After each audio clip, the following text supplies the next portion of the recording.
We had already learned what is a skew-symmetric matrix in the previous lecture. In the previous lecture, we had already learned what is a skew-symmetric matrix. Now we are going to learn about the properties of skew-symmetric matrix. Properties of skew-symmetric matrix. So let us have a look at the very first property of skew-symmetric matrices. That is, all the diagonal elements of a skew-symmetric matrix are equal to 0. Okay, so all the diagonal elements of a skew symmetric matrix are equal to 0. Okay, now let us prove this, that all the diagonal elements of a skew symmetric matrix are equal to 0. So let us suppose that A is a skew symmetric matrix. Let us suppose that A is a skew symmetric matrix. Then what will happen? Which condition will be satisfied? If A is a skew symmetric matrix, then obviously Aij will be equal to minus Aj.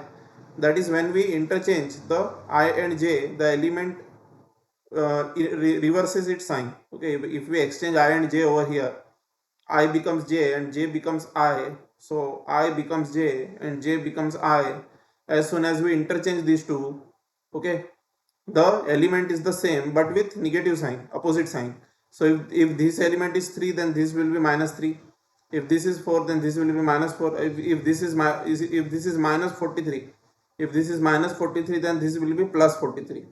Okay, so because of that, this minus sign is there, and this we have already learned in the previous lecture. So for all I comma j, for all I and j, for all I and j, aij is equal to minus aj. Aij is equal to minus aj for all I comma j.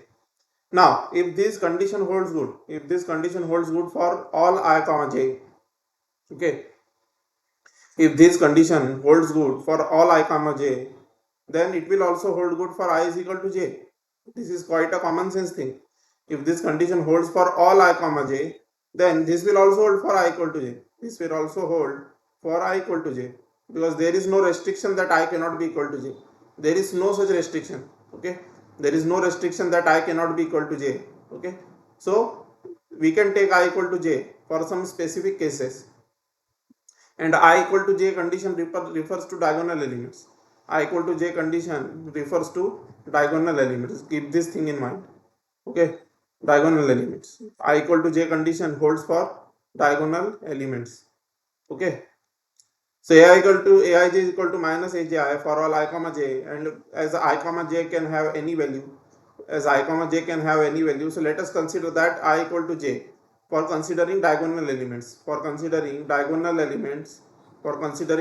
elements, we are taking I equal to j. Now there is no restriction that I cannot be equal to j, so let us take I equal to j, that is for diagonal elements. So for diagonal elements, aii will be equal to minus aii. Okay, so aii, replace this j with I, replace this j over here with I, and this j over here with I. Why? Because I equal to j, so instead of j I can write I.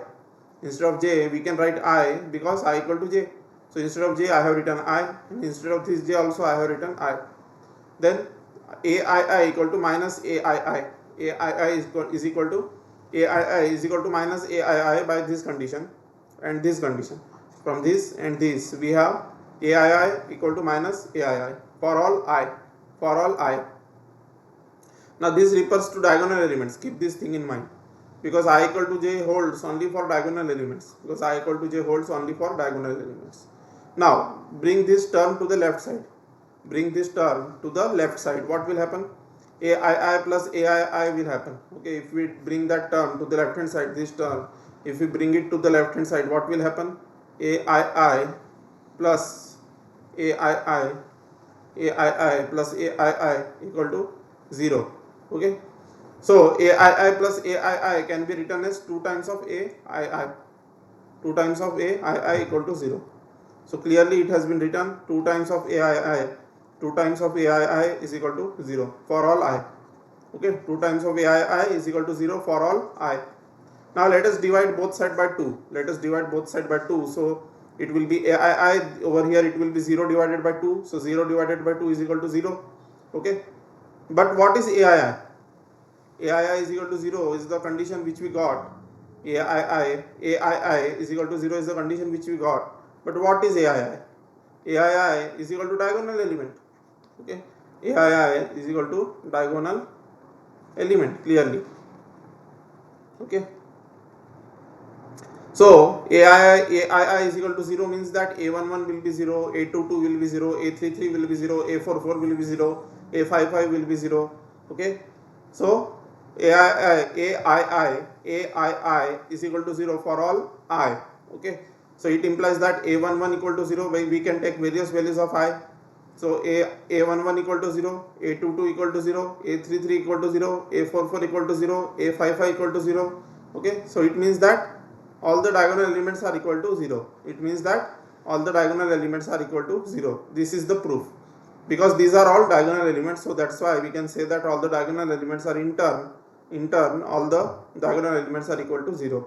So that is the thing, all the diagonal elements are therefore equal to 0, and this is how we can prove this property number 1. This is how we can prove this property number 1, that all the diagonal elements of a skew-symmetric matrix are equal to 0. All the diagonal elements of a skew-symmetric matrix are equal to 0. All the diagonal elements of a skew-symmetric matrix are equal to 0.